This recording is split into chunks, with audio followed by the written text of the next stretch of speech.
Mon patron m'a piégé dans son bureau au 30e étage de la tour, avec une vue imprenable sur tout Paris. Il a glissé une lettre de démission sur la table en verre et a dit, la voix tranchante comme une lame, signez cette démission ou votre carrière est finie. J'ai signé en silence. Il n'a pas vu le petit ajout que j'ai fait près de ma signature, un détail minuscule qui allait transformer ce simple papier en une bombe à retardement juridique. Le lendemain matin, quand les ressources humaines l'ont convoqué, son visage, autrefois si arrogant, s'est décomposé. Il pensait m'avoir détruite, mais il venait en réalité de signer sa propre fin. Avant de vous raconter en détail comment j'ai transformé cette humiliation en la plus grande victoire de ma vie, j'aimerais savoir d'où vous m'écoutez. Dites-moi dans les commentaires depuis quelle ville ou quel pays vous suivez cette histoire, et quelle heure il est chez vous en ce moment. C'est fascinant de voir jusqu'où nos histoires peuvent voyager. Maintenant, revenons à cette salle de conférence, où mon monde a failli basculer. Les mots d'Alain Blanchard résonnaient encore entre les parois de verre. Tes performances ne sont plus à la hauteur, Chloé. Un mensonge. Un mensonge si énorme qu'il aurait pu remplir toute la défense. 3 ans. 3 ans que je donnais tout pour Innovatech Solutions. Des nuits blanches à finaliser des rapports, des week-ends sacrifiés pour des analyses de marché, des idées innovantes qu'il s'était appropriées sans vergogne lors des comités de direction. Et maintenant, tout se résumait à ça. Une embuscade. Une exécution professionnelle orchestrée dans le silence aseptisé d'une tour de verre. Je le regardais, lui, Alain Blanchard, la cinquantaine charismatique, le costume sur mesure, le sourire carnassier qui avait séduit tout le conseil d'administration. Il était le loup déguisé en berger, et j'avais été l'un de ses agneaux les plus productifs. Il fit glisser le stylo vers moi. Je veux ça aujourd'hui, Chloé. C'est mieux pour tout le monde. Sa voix était presque un murmure, une fausse confidence pour que les employés qui passaient dans le couloir vitré n'entendent pas le venin de ses paroles. Mon cœur battait à tout rompre, mais mon visage restait de marbre. J'avais appris à cacher mes émotions dans ce monde d'hommes où la moindre faille était une faiblesse à exploiter. Mes yeux se sont posés sur le document. Démission à effet immédiat, disait le titre. En dessous, une phrase se détachait, cruelle et ironique, je, sous-signé Chloé Dubois, confirme par la présente ma décision volontaire de quitter mes fonctions. Volontaire. Ce mot était une insulte à mon intelligence, à mon intégrité. Je me suis remémoré les dernières semaines. La mise au placard progressive. Les dossiers retirés sans explication. Les réunions auxquelles je n'étais plus conviée. J'avais senti le piège se refermer, lentement mais sûrement. C'est pour cela que je m'étais préparée. J'avais étudié le droit du travail chaque soir, jusqu'à ce que l'aube pointe derrière les tours de la défense. J'avais consulté discrètement un avocat. Je savais que ce jour viendrait. Blanchard commençait à s'impatienter. Il tapotait la table avec son stylo Montblanc, un bruit sec et régulier qui sonnait comme un compte à rebours. C'est alors que son téléphone a vibré. Il a jeté un œil à l'écran et son visage s'est éclairci. « Excuse-moi une seconde » a-t-il dit en se levant pour aller répondre près de la fenêtre, me tournant le dos. C'était l'ouverture que j'attendais. 1 minute. C'est tout ce dont j'avais besoin. Mes mains ne tremblaient pas. J'ai saisi le stylo. J'ai relu une dernière fois la phrase clé. Ma décision volontaire.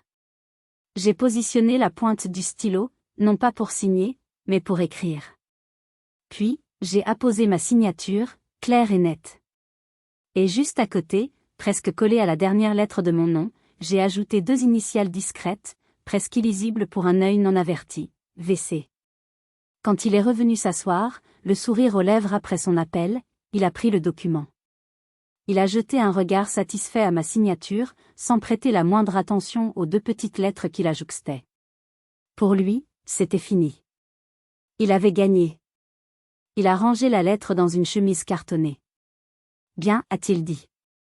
La sécurité va t'accompagner à ton bureau pour que tu récupères tes affaires personnelles. Tu as 15 minutes. Je me suis levée, sans un mot. En passant devant lui, nos regards se sont croisés. J'ai vu dans ses yeux le triomphe du prédateur. Mais dans les miens, il n'a dû voir que de la résignation. Il ne pouvait pas voir la froide détermination qui venait de s'installer dans mon cœur. Il ne pouvait pas deviner que ce n'était pas une lettre de démission qu'il tenait entre ses mains. C'était une déclaration de guerre. Et les 2 petites lettres qu'il venait d'ignorer étaient ma première salve. Il pensait avoir gagné. Mais ce qu'il ne savait pas, c'est que la vraie partie ne faisait que commencer, et j'avais déjà joué mon premier coup. Cette froide détermination ne m'est pas venue par hasard. Elle a été forgée, pièce par pièce, dans l'atelier de ma mère à Lyon. Je m'appelle Chloé Dubois, j'ai 32 ans. Je n'ai pas grandi dans les quartiers chics de Paris, mais dans le quartier de la Croix-Rousse, au milieu des bruits de la ville et de l'odeur unique de l'atelier de réparation électronique de ma mère. C'était une magicienne. Les gens lui apportaient des radios qui grésillaient, des télévisions en noir et blanc, des amplis qui avaient rendu l'âme. Et elle, avec patience et une précision d'horloger, elle leur redonnait vie. J'ai passé des heures à la regarder travailler, fascinée par le balai de ses doigts agiles entre les circuits imprimés, le fer à souder à la main. Elle avait un dicton, une phrase qu'elle me répétait sans cesse, comme un mantra. Un jour, alors que je pestais contre un vieux poste de radio qui refusait de s'allumer, elle a posé sa main sur mon épaule et a dit « Chloé, ma chérie, ne te concentre pas sur le gros bouton qui ne tourne plus. Les plus grandes pannes viennent souvent des plus petites connexions, celles que personne ne prend le temps de regarder. Cherche toujours ce que les autres ignorent. » Cette phrase est devenue ma philosophie de vie. Pendant que mes amis lisaient des magazines, je lisais des schémas de montage. J'ai appris à voir le monde comme un immense circuit imprimé, un système complexe où chaque élément, même le plus petit, a son importance. Cette obsession du détail m'a naturellement poussé vers la finance. J'ai obtenu un master en analyse commerciale, puis, en suivant des cours du soir, j'ai décroché une certification en comptabilité judiciaire. Pour moi, un bilan financier était comme un circuit complexe. Et mon travail consistait à trouver la minuscule soudure défectueuse, la résistance grillée que tout le monde avait ignorée. Quand j'ai rejoint Innovatech Solutions il y a 4 ans, j'étais pleine d'espoir. L'entreprise était en pleine expansion, le fleuron de la tech française. Leur slogan, l'innovation au service de l'humain, était affiché partout. Et j'y croyais. J'étais fière de faire partie de cette aventure. Mes analyses méticuleuses ont rapidement été remarquées. J'ai optimisé les processus, j'ai identifié des marchés de niche, j'ai fait économiser des millions à l'entreprise. J'étais considérée comme l'un des meilleurs éléments de ma génération. Pendant 3 ans, tout s'est bien passé. J'aimais mon travail, je respectais mes collègues. Je me sentais à ma place, comme un composant parfaitement intégré dans un système performant. Et puis, Alain Blanchard est arrivé. Transféré de la filiale de Singapour, précédé d'une réputation en or. Grand, élégant, avec une voix qui commandait le respect. Au début, j'ai été impressionnée. Il parlait d'innovation, de disruption, de synergie. Il semblait incarner l'esprit même d'Innovatech. Ma mère m'avait aussi appris autre chose. Quand un nouvel élément est introduit dans un circuit, disait-elle, il faut toujours vérifier s'il est compatible. Parfois, une pièce qui a l'air parfaite peut créer des interférences et faire griller tout le système. Blanchard était cette nouvelle pièce. Et très vite, j'ai commencé à sentir les premières interférences, les premiers grésillements dans le système que je connaissais si bien. Mon travail, ma méticulosité, ma capacité à voir ce que les autres ignoraient. Tout cela allait être mis à l'épreuve. Blanchard ne savait rien de mon passé, de l'atelier de Lyon, des leçons de ma mère. Il ne voyait en moi qu'une jeune femme analyste, une employée parmi d'autres. Il ne pouvait pas imaginer que la fille de l'artisan avait appris à reconnaître un composant défectueux à des kilomètres.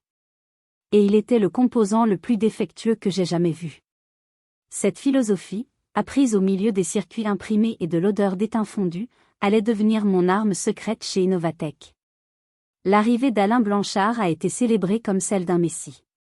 Le conseil d'administration buvait ses paroles. Les directeurs de département louaient sa vision stratégique. Pendant les premiers mois, il a été charmant avec tout le monde, y compris avec moi. Il me complimentait sur mes rapports, me qualifiant de « pépite » lors des réunions. Mais je sentais une dissonance, une fausse note dans sa symphonie bien orchestrée. Les problèmes ont commencé de manière si subtile que j'ai d'abord cru que je les imaginais. Le premier signe a été un projet sur l'optimisation des coûts d'acquisition. J'y avais passé 3 mois. J'avais développé un nouvel algorithme prédictif qui allait faire économiser une fortune à l'entreprise. Lors de la présentation finale, Blanchard a projeté les diapositives. Mon nom, qui figurait comme chef de projet sur toutes les versions précédentes, avait disparu. Seul le sien et celui de Lucas, un collègue masculin moins expérimenté mais très doué pour flatter l'ego de notre nouveau directeur, y figuraient. Quand nos regards se sont croisés, il m'a fait un clin d'œil complice, comme pour me dire « c'est notre secret ». Mon sang s'est glacé. Quelques semaines plus tard, j'ai été retiré de la liste de diffusion d'un groupe de travail sur la stratégie à long terme. Un groupe que j'avais moi-même contribué à créer. L'excuse officielle ? Rationalisation des effectifs pour plus d'efficacité. Puis, ce fut le tour de mes rapports. Auparavant, mes analyses étaient validées presque instantanément. Sous Blanchard, chaque document que je soumettais devait passer par 3 ou 4 versions. Il faut plus de clarté, Chloé, disait-il. Sois plus synthétique. Pendant ce temps, les rapports de Lucas, qui contenaient souvent des approximations que je devais corriger en coulisses, étaient approuvés avec les félicitations du jury. J'en ai parlé à ma collègue et amie, Sophie. Nous déjeunions souvent ensemble. Tu ne trouves pas ça bizarre, lui ai-je demandé. Elle a haussé les épaules. Il est exigeant, c'est tout. Il est comme ça avec tout le monde. Mais ce n'était pas vrai. Je voyais bien la différence de traitement.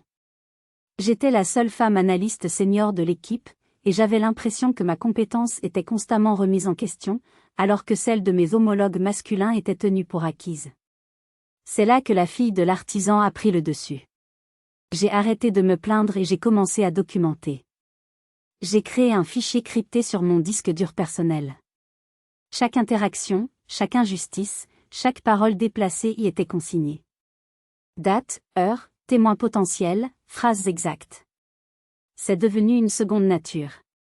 Ma mère ne réparait jamais un appareil sans d'abord tester chaque composant et noter les résultats. Je faisais la même chose avec mon environnement de travail. Malgré cette mise au placard insidieuse, je continuais à exceller. Mon travail parlait pour moi. L'efficacité du département, grâce à mes systèmes, avait augmenté de 22%. Je restais visible, précieuse, et donc, dangereuse pour lui. Je crois que c'est ce qui l'a poussé à accélérer les choses. Il ne pouvait pas justifier une baisse de mes performances, alors il a décidé de créer un autre narratif. Un soir, alors que je finalisais un rapport crucial, il est passé derrière mon bureau. Encore là, Chloé ? Tu as l'air fatiguée ces derniers temps. Fais attention au surmenage. La santé mentale, c'est important. C'était dit sur un ton faussement bienveillant, mais le message était clair. Il ne me reprochait plus mon travail, il insinuait que le problème, c'était moi. Mon état psychologique. Ma collègue Sophie m'a dit que j'étais paranoïaque. Mais mon instinct, forgé par des années à chercher le composant défectueux, me hurlait que le système entier était en train de pourrir de l'intérieur. La paranoïa, comme disait Sophie. Peut-être. Mais les chiffres, eux, ne sont jamais paranoïaques. Les chiffres sont froids, factuels, et ils racontent toujours une histoire à qui sait les écouter. Et les chiffres d'Innovatech commençaient à me chuchoter une histoire très sombre. Tout a commencé par une anomalie que j'ai repérée en préparant le bilan du 3e trimestre. Une série de virements sortant vers des sociétés de conseil externes. Ce n'était pas inhabituel en soi. Mais plusieurs choses m'ont interpellé. D'abord, les montants. Chaque virement était de 9 800 €. Toujours le même. C'était étrange. J'ai cherché dans les procédures internes et j'ai trouvé la réponse. Toute dépense supérieure à 10 000 € nécessitait une double validation, incluant celle du directeur financier. En restant juste en dessous de ce seuil, ces paiements passaient sous les radars, ne nécessitant que la signature d'un seul directeur de département. La signature d'Alain Blanchard. Ensuite, les bénéficiaires. Des noms vagues et pompeux, Solutions Stratégiques Paris, Global Conseil France, Performance Alpha Consulting. J'ai fait une recherche rapide. Aucune de ces sociétés n'avait de site internet digne de ce nom. Leurs adresses de domiciliation renvoyaient toutes à des boîtes postales dans des centres d'affaires anonymes. Aucun numéro de téléphone, aucun nom de contact. Rien. C'étaient des fantômes. Mon cœur a commencé à battre plus vite. J'ai croisé ces données avec les archives. Ces paiements avaient commencé 3 mois après l'arrivée de Blanchard. Pas avant. J'ai calculé le total. En un peu plus d'1 an, c'est plus de 800 000 € qui s'étaient ainsi évaporés dans la nature. L'adrénaline a commencé à monter. Ce n'était plus de l'injustice professionnelle, c'était un délit. Un détournement de fonds à grande échelle. La fille de l'artisan en moi était en ébullition. J'avais trouvé la soudure défectueuse. Maintenant, il fallait comprendre l'étendue des dégâts sur le circuit. J'ai décidé de le confronter, mais avec prudence. J'ai demandé un entretien individuel, sous prétexte de vouloir clarifier certains points du rapport trimestriel. Je suis entré dans son bureau, les documents imprimés et surlignés à la main. Je les ai posés devant lui. Alain, j'ai une question sur ces frais de consulting, ai-je commencé, la voix aussi neutre que possible. Les autorisations de paiement semblent incomplètes. Il manque la chaîne de validation croisée. Il a à peine jeté un œil au papier. Il a souri, un sourire condescendant qui ne quittait jamais son visage. Chloé. Toujours dans le détail. La comptabilité a validé tout ça. Tu perds ton temps. La comptabilité exige des signatures de niveau direction pour les transferts interdépartementaux. Ce n'est pas le cas ici, ai-je insisté, en pointant les lignes surlignées. Son expression a changé. Le sourire a disparu, laissant place à une froideur polaire. Ses yeux se sont plissés. Laisse tomber ça, Chloé, a-t-il dit, la voix basse et menaçante. Ce ne sont pas tes oignons. Concentre-toi sur le travail pour lequel tu es payé. Si tu vois ce que je veux dire. La menace était à peine voilée. C'était un avertissement. J'ai compris à ce moment-là que j'avais touché un nerf sensible. J'avais ouvert une porte qu'il voulait laisser fermer à double tour. Je n'ai rien dit de plus. J'ai hoché la tête, j'ai repris mes documents et je suis sorti de son bureau. Mais en refermant la porte, je savais que les règles du jeu venaient de changer. Ce n'était plus seulement lui contre moi. C'était moi contre son secret. Je suis retourné à mon bureau, le cœur battant la chamade. J'avais peur, oui. Mais j'étais aussi habité par une certitude absolue. J'allais faire éclater la vérité. Je ne savais pas encore comment, ni les risques que j'allais prendre, mais une chose était sûre, je n'allais pas laisser tomber. C'est une situation terrible, vous ne trouvez pas? Être seul face à un système corrompu, avec un supérieur qui vous menace ouvertement. Je suis curieuse de savoir ce que vous auriez fait à ma place.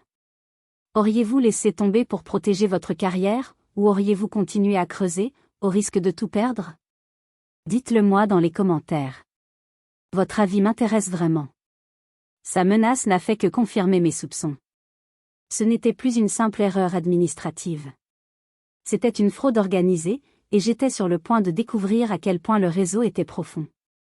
Après notre confrontation, la guerre froide est devenue glaciale. Blanchard a compris que je ne lâcherais pas l'affaire. Il a donc décidé de passer à la vitesse supérieure. Il ne cherchait plus à me ralentir, il cherchait à me détruire, à me discréditer totalement avant que je ne puisse parler. Sa stratégie était double, l'isolement professionnel et l'assassinat de ma réputation. L'isolement a commencé le lundi suivant. Je suis arrivé au bureau pour trouver mon poste de travail vide. Mon ordinateur, mes dossiers, même ma tasse à café personnalisée, tout avait disparu. J'ai cru à une mauvaise blague. J'ai trouvé Blanchard près de la machine à café, discutant avec Lucas. Alain, sais-tu où sont passées mes affaires? Il s'est tourné vers moi avec son sourire le plus faux. Ah, Chloé. Oui. Protocole de sécurité. Vu tes récentes préoccupations sur les processus internes, nous devons restreindre ton accès aux informations sensibles. C'est temporaire, bien sûr. Mon nouveau bureau était au sous-sol. Près des archives. Pas de fenêtre. Pas de collègues. Juste le bourdonnement des serveurs informatiques et des piles de boîtes en carton poussiéreuses. J'étais mise au cachot. Le message était clair, tu es une menace, nous t'isolons. Les jours suivants ont été une descente aux enfers. Mon mot de passe pour le système de reporting a été désactivé pour maintenance. J'ai été retiré de toutes les boucles de mai du département. Mes projets en cours ont été réattribués à Lucas. J'étais devenu un fantôme dans l'entreprise où j'avais tant donné. Mais l'attaque la plus vicieuse, la plus perverse, n'était pas professionnelle. Elle était personnelle. Blanchard a commencé à faire circuler une rumeur. Une rumeur sale, insidieuse, conçue pour me détruire en tant que femme dans un milieu d'hommes. Il a commencé à laisser entendre que si j'avais si bien réussi au début, ce n'était pas grâce à mes compétences, mais parce que j'entretenais une relation très proche avec mon ancien directeur, un homme marié et père de famille qui avait pris sa retraite l'année précédente. La rumeur s'est répandue comme un poison. Je le voyais dans le regard des gens. Les hommes me regardaient avec un mélange de mépris et de curiosité malsaine. Les femmes, elles, me regardaient avec déception, comme si je les avais trahis. Les conversations s'arrêtaient net quand j'entrais dans la cuisine. Les invitations à déjeuner après le travail ne m'arrivaient plus. Le pire a été Sophie. Mon amie. Je l'ai vue un jour chuchoter avec 2 autres collègues près de la fontaine à eau. Quand elles m'ont aperçue, elles se sont tues et se sont dispersées. Plus tard, je suis allée la voir. Sophie, qu'est-ce qui se passe? Elle n'arrivait pas à me regarder dans les yeux. Les gens parlent, Chloé, a-t-elle murmuré. Je ne sais plus quoi penser. Ce jour-là, j'ai pleuré. Pour la première fois depuis le début de cette histoire. Pas dans les toilettes du bureau, mais chez moi, le soir, seul dans mon appartement. J'ai pleuré de rage, de frustration, d'impuissance. Il ne m'attaquait plus sur mon travail, il souillait ma personne, mon intégrité. C'était une tactique de harcèlement moral d'une cruauté absolue. Il cherchait à me pousser à bout, à me faire craquer pour que je démissionne de moi-même, vaincue et humiliée. J'ai pensé à ma mère. J'ai pensé à ses mains, parfois abîmées par le travail, mais toujours si précises. J'ai pensé à sa patience, à sa façon de ne jamais abandonner face à un circuit complexe. Et j'ai séché mes larmes. La tristesse s'est transformée en une colère froide, une détermination de fer. Il voulait me détruire?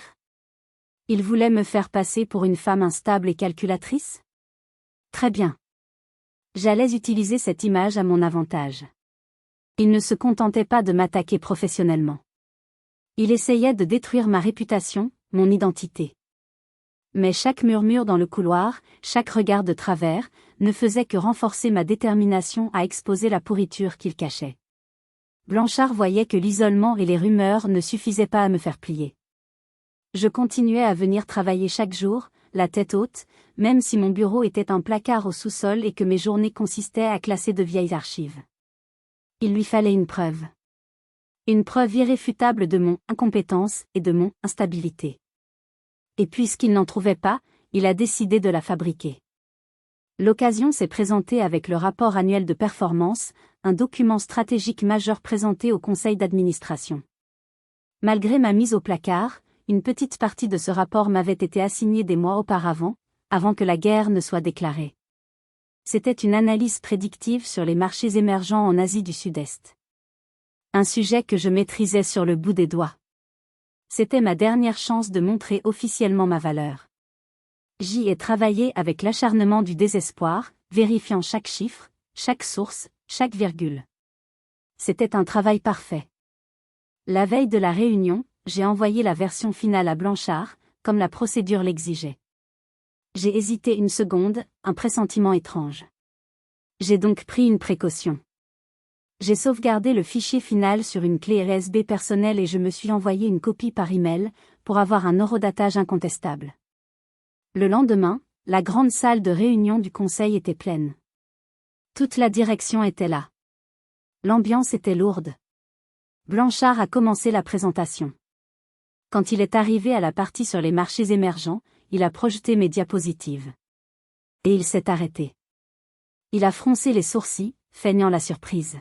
« Attendez une seconde, a-t-il dit, en s'approchant de l'écran géant.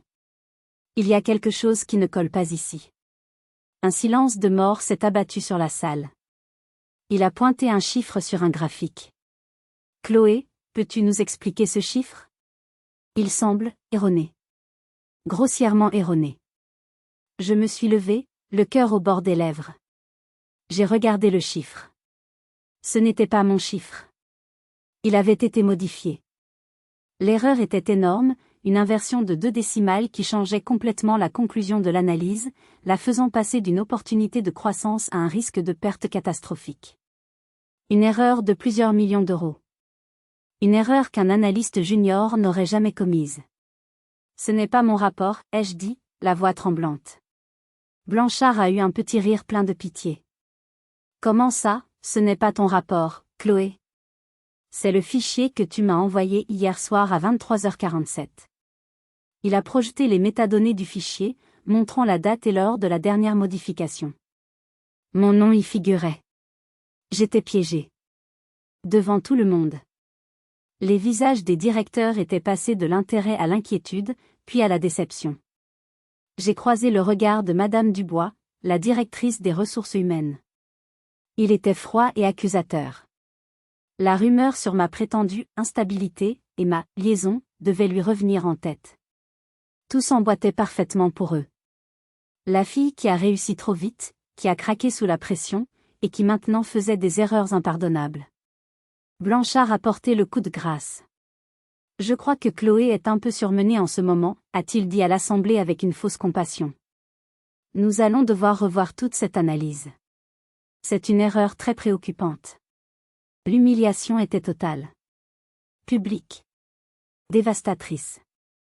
J'ai dû rester assise pour le reste de la réunion, sentant tous les regards peser sur moi, les chuchotements, les jugements.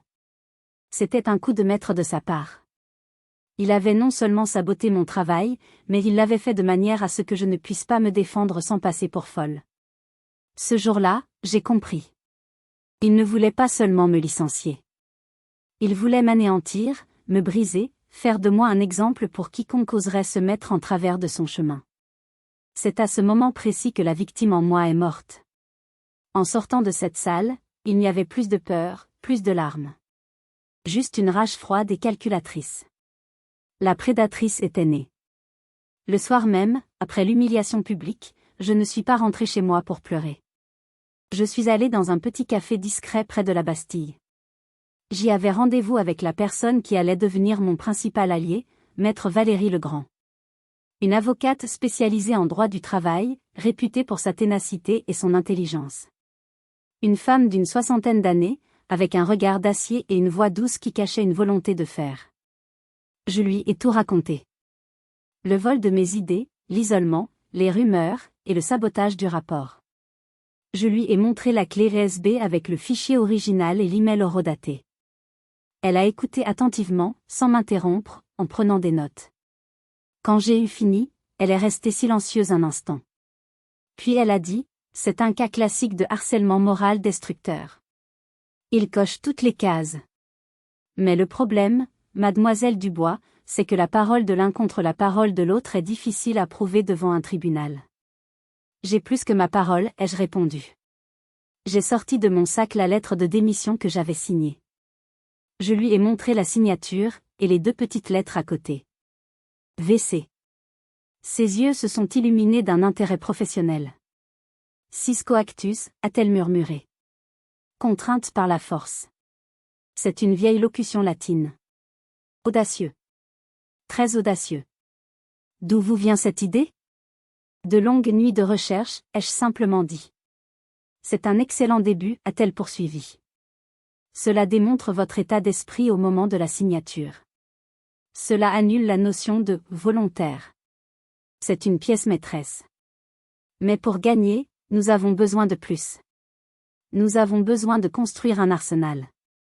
Ce mot, arsenal, a résonné en moi. C'est exactement ce que je devais faire. Maître Legrand m'a donné une liste de tâches. Documenter tout. Enregistrer les conversations si la loi de votre entreprise le permet. Et surtout, nous avons besoin de preuves irréfutables de la fraude financière. C'est ce qui fera tomber tout le château de cartes. Son aide a été un électrochoc. Je n'étais plus seule. J'avais une alliée. Le lendemain, j'ai commencé à construire mon arsenal. Mon placard au sous-sol est devenu mon quartier général. Personne ne faisait attention à moi. Je pouvais passer des heures dans les archives sans que personne ne s'en soucie. Et les archives d'Innovatech étaient une mine d'or.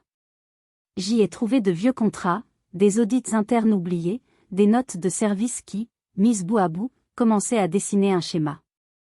J'ai contacté un ancien camarade de promotion, devenu expert comptable judiciaire. Je lui ai transmis, via des canaux sécurisés, les informations sur les sociétés fantômes. Il a commencé à creuser de son côté, bénévolement au début, simplement par passion du défi. Le plus important a été la technologie. J'ai installé sur mon téléphone une application qui enregistrait toutes les conversations. J'ai dû prendre des risques. J'ai provoqué des rencontres, fortuites, avec Blanchard dans les couloirs. Je lui posais des questions faussement naïves sur mon avenir, sur ma performance. Et il tombait dans le piège. Chaque mot condescendant, chaque menace voilée, chaque mensonge sur mon instabilité était maintenant enregistré, horodaté et stocké dans le cloud. Un jour, il m'a convoqué. Chloé, vu tes récentes difficultés, je pense qu'un congé maladie te ferait le plus grand bien.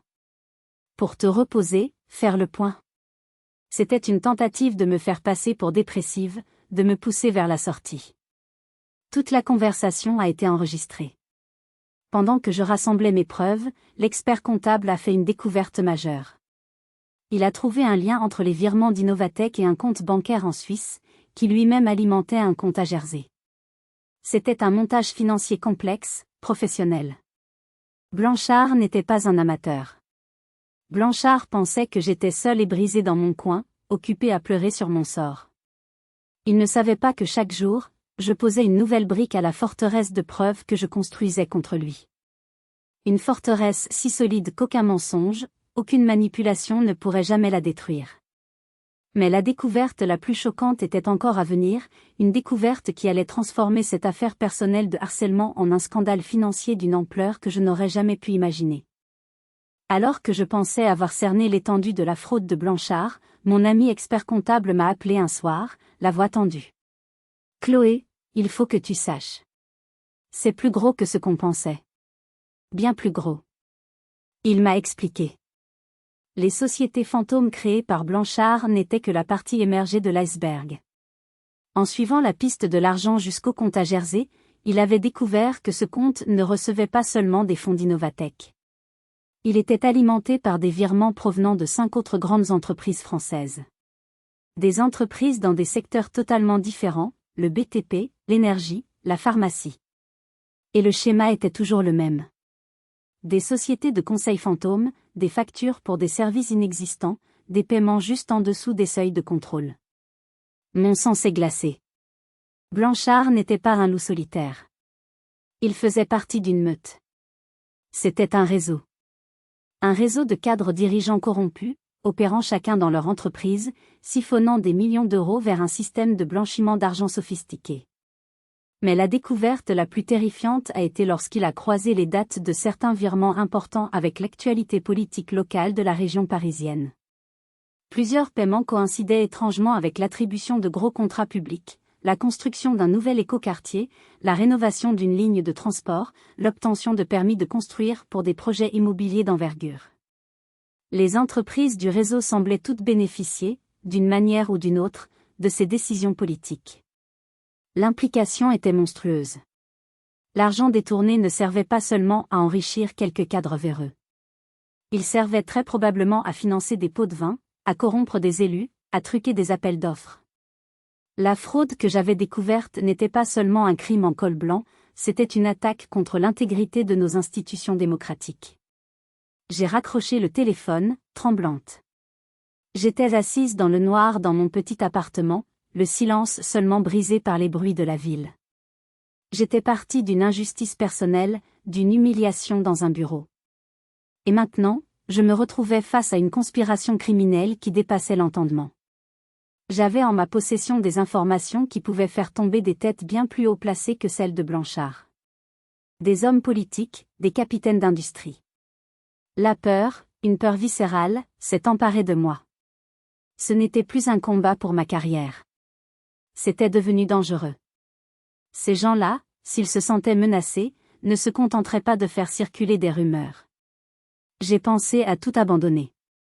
À prendre mes preuves et à les donner anonymement à un journaliste. à disparaître. Puis, l'image de ma mère m'est revenue. Je la revoyais, penchée sur un téléviseur en panne. Elle m'avait expliqué un jour ce qu'était un court-circuit. Parfois, Chloé, avait-elle dit, un seul petit fil dénudé peut toucher le mauvais contact et mettre le feu à toute la maison. Le seul moyen d'éviter la catastrophe, c'est de couper le courant à la source. Blanchard n'était pas le problème. Il n'était qu'un symptôme. Le véritable problème, c'était le réseau, la source du courant corrompu. Et j'étais la seule à avoir le plan du circuit. Je savais où se trouvait l'interrupteur. J'avais deux choix. Le premier, reculer, me protéger, et laisser la maison brûler. Le second, avancer, prendre le risque de me brûler moi-même, mais couper le courant une bonne fois pour toutes. Le souvenir de ma mère, de son intégrité, de son courage tranquille face au système complexe, m'a donné la réponse. Je n'allais pas reculer. J'allais aller jusqu'au bout. La décision était prise. Le lendemain matin, j'ai appelé Maître Legrand. Nous avons tout, lui ai-je dit. C'est bien plus qu'un simple cas de harcèlement et de fraude. C'est un réseau. Je lui ai exposé les dernières découvertes. Un silence a suivi à l'autre bout du fil. Chloé, a-t-elle finalement dit, la voix grave, vous réalisez ce que cela implique? Vous allez vous attaquer à des gens très puissants. Je sais, ai-je répondu. Mais nous ne pouvons plus reculer. Il faut agir, et vite. Maître Legrand a coordonné l'offensive avec une efficacité redoutable. Elle n'a pas contacté la police locale. Elle est allée directement frapper à la porte de l'Agence française anticorruption, AFA, et du Parquet national financier, PNF. Des entités spécialisées dans la grande délinquance économique et financière. Elle leur a présenté un dossier si complet, si méticuleusement préparé, qu'ils n'ont pas eu d'autre choix que d'agir immédiatement et en toute discrétion. L'opération a été lancée une semaine plus tard. Un mardi matin. Je n'étais pas au bureau. Sur les conseils de mon avocate, je m'étais mise en arrêt maladie. J'étais assise à la terrasse d'un café, de l'autre côté de l'esplanade de la Défense, avec une vue directe sur l'entrée de la tour Innovatech. Je buvais un café, mes mains tremblaient légèrement autour de la tasse chaude. À 9 heures précises, deux berlines noires banalisées se sont garées en silence le long du trottoir. Plusieurs hommes en costume sombre en sont descendus. Ils n'étaient pas pressés. Ils marchaient avec le calme et l'assurance de ceux qui savent que la partie est déjà gagnée. Ils ont franchi les portes tournantes du hall d'entrée. L'opération, main propre, était lancée. J'ai attendu. 20 minutes plus tard, mon téléphone a vibré. C'était un message de Maître Legrand, ils sont au 30e étage. C'est le moment. J'ai traversé l'esplanade. Mon cœur battait la chamade. En arrivant au 30e étage, l'ambiance avait changé. Fini le calme feutré. Des employés chuchotaient en petits groupes, les visages inquiets. J'ai vu Madame Dubois, la DRH, discuter nerveusement avec un des enquêteurs. J'ai avancé dans le couloir. La porte du bureau de Blanchard était ouverte. Il était là. Assis à sa propre table, mais il n'était plus le roi. Deux enquêteurs se tenaient en face de lui. Quand il m'a vu dans l'encadrement de la porte, ses yeux se sont écarquillés de stupeur. La haine et l'incompréhension se lisaient sur son visage. Je suis entré, accompagné de Maître Legrand qui venait de me rejoindre. « Bonjour Alain », ai-je dit, ma voix parfaitement calme. « Chloé. Qu'est-ce que tu fais ici » a-t-il balbutié. « Je collabore », ai-je simplement répondu. Un des enquêteurs a pris la parole. « Monsieur Blanchard, nous avons des preuves de détournement de fonds, de création de sociétés écrans, de blanchiment d'argent en bande organisée. » Il a essayé de nier, de jouer l'indignation. C'est absurde. Ce sont les fantasmes de cet employé instable. C'est là que Maître Legrand est intervenu. Elle a posé sur la table une copie de ma lettre de démission. Monsieur Blanchard, vous reconnaissez ce document? Il a hoché la tête. Regardez la signature, a-t-elle poursuivi. Elle a pointé les deux petites lettres. VC, savez-vous ce que cela signifie? Sis coactus. Cela signifie « contraint par la force ». Ce document, loin d'être une démission, est la première pièce à conviction d'un dossier de harcèlement moral qui a poussé ma cliente à enquêter sur vos agissements. Le visage de Blanchard s'est décomposé. L'arrogance a laissé place à la panique, puis à la compréhension totale. Il a compris qu'il avait été battu non pas par un audit ou une enquête interne, mais par une employée qu'il avait sous-estimée, harcelée, et poussée dans ses derniers retranchements. Il a compris que la plus petite connexion, le plus petit détail qu'il avait ignoré, venait de faire sauter tout son système. L'enquêteur lui a lu ses droits et lui a demandé de le suivre. En passant devant moi, menotté, son regard n'était plus haineux. C'était un regard vide. Le regard d'un homme qui a tout perdu. Si vous croyez que des gens comme Blanchard finissent toujours par payer pour leurs crimes, et si cette histoire vous touche, n'oubliez pas de vous abonner à la chaîne. Car ce qui s'est passé ensuite a prouvé que la justice, même si elle est parfois lente, peut être absolument dévastatrice et réparatrice. L'arrestation d'Alain Blanchard a provoqué un séisme chez Innovatech et bien au-delà. Le nom de l'entreprise était dans tous les journaux, associé à un scandale de corruption d'envergure nationale. Le cours de l'action a chuté. Le conseil d'administration était en panique. Il devait agir, et vite, pour sauver ce qui pouvait encore l'être. 3 jours après l'arrestation, j'ai reçu un appel du PDG en personne, M. Delcourt. Un homme que j'avais à peine croisé dans les couloirs. Il voulait me rencontrer d'urgence. Le rendez-vous a eu lieu dans un grand hôtel parisien, loin des bureaux de l'entreprise devenue le centre de l'attention médiatique. Il était pâle, l'air fatigué. Il ne m'a pas fait de grands discours. Chloé. Mademoiselle Dubois. Nous vous devons des excuses. Et nous vous devons beaucoup plus que cela. Nous avons été aveugles. J'ai été aveugle. Il m'a dit que l'entreprise voulait me réintégrer. Pas à mon ancien poste. Il m'a proposé de créer un nouveau département, un département qui n'existait pas jusqu'alors, la direction de l'éthique et de la conformité. Et il voulait que j'en sois la directrice. Avec un salaire doublé, un poste au comité de direction, et carte blanche pour tout remettre à plat. C'était une offre incroyable. Une revanche éclatante. Mais en l'écoutant, je ne ressentais pas de joie, seulement une lourde responsabilité. J'ai pensé à toutes les fois où j'avais été ignorée, humiliée. J'ai pensé à Sophie qui avait cru les rumeurs. J'ai pensé à Madame Dubois, la DRH, qui n'avait rien vu, ou n'avait pas voulu voir. Monsieur Delcourt, ai-je répondu, j'apprécie votre offre. Mais si j'accepte, ce ne sera pas pour mettre un pansement sur une plaie infectée. Ce sera pour opérer à cœur ouvert. Blanchard n'a pas pu agir seul pendant si longtemps sans une certaine complaisance, sans une culture d'entreprise qui a permis à un tel comportement de prospérer.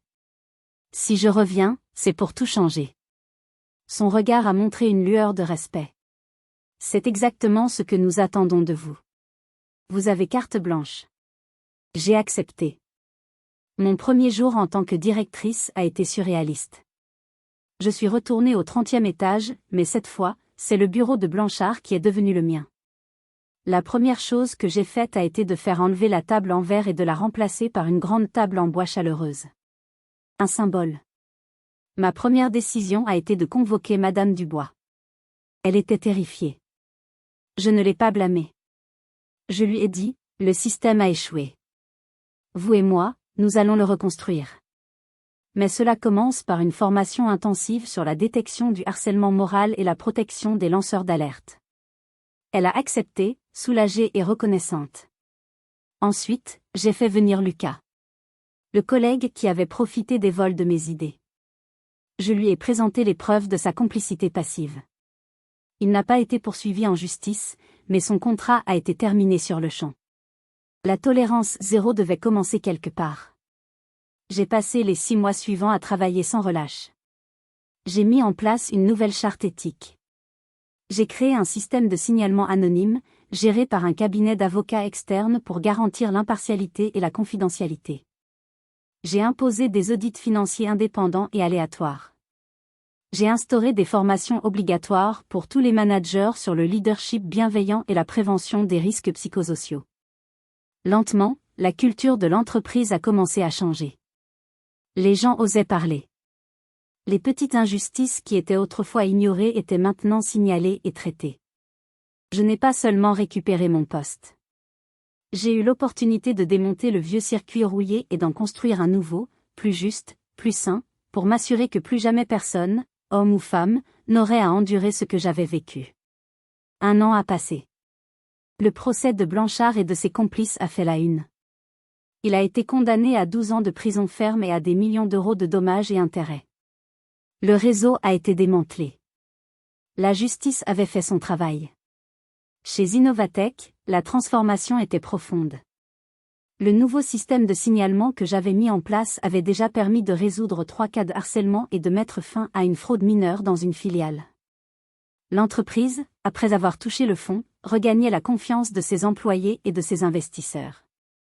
Elle était devenue un cas d'école, un exemple de la manière dont une crise peut se transformer en une opportunité de renaissance. Un après-midi, Sophie, mon ancienne amie, a frappé à la porte de mon bureau. Elle était hésitante. « Chloé, je voulais te dire que je suis désolée », a-t-elle commencé, les larmes aux yeux. J'ai été lâche. J'aurais dû te croire, te soutenir. J'ai eu peur. Pardonne-moi. J'ai regardé son visage sincèrement plein de remords. La colère que j'avais ressentie avait disparu depuis longtemps, remplacée par une forme de sérénité. Je te pardonne, Sophie, lui ai-je dit. La peur est humaine. L'important, c'est ce que nous construisons maintenant pour que plus personne n'ait à avoir peur. Je l'ai engagé dans mon équipe le mois suivant. Son expérience était précieuse. Mais le changement le plus important n'était pas dans l'entreprise. Il était en moi. J'avais appris que le pouvoir ne réside pas dans un titre ou un grand bureau avec vue sur Paris. Le vrai pouvoir, c'est la capacité de transformer une expérience douloureuse en quelque chose de constructif, de transformer sa propre souffrance en un bouclier pour protéger les autres. Ma mère est venue me voir un week-end. Elle a visité mon bureau. Elle a regardé par la grande fenêtre, puis s'est tournée vers moi. Elle n'a pas parlé de l'argent ou du statut. Elle a simplement pris mes mains dans les siennes et a dit, « Tu te souviens du vieux poste de radio que tu n'arrivais pas à réparer ? Tu as trouvé le composant défectueux. Mais tu n'as pas seulement remplacé la pièce. Tu as redessiné tout le circuit pour qu'il soit plus solide. Je suis fière de toi, ma fille. Cette histoire est mon histoire. Mais je sais, au fond de moi, que je ne suis pas la seule. Le monde du travail peut être un endroit impitoyable, plein d'injustices silencieuses et de petites humiliations quotidiennes. C'est pourquoi je voulais partager cette expérience avec vous. Pour vous dire que même quand tout semble perdu, même quand on vous isole et qu'on essaie de vous faire taire, il y a toujours une voie. La connaissance est une arme, la documentation est une armure, et l'intégrité est une force que personne ne peut vous enlever. Si vous, ou quelqu'un que vous aimez, avez déjà été victime d'une injustice au travail, petite ou grande, je vous invite à partager votre histoire ou simplement vos sentiments dans les commentaires. Vous n'êtes pas seul. Votre voix compte. Parfois, le simple fait de lire l'expérience d'un autre peut donner le courage de se battre. Aimez cette vidéo si elle vous a touché, et ensemble, continuons à construire des environnements de travail où la dignité et le respect ne sont pas des options, mais le fondement de tout. Merci de m'avoir écouté.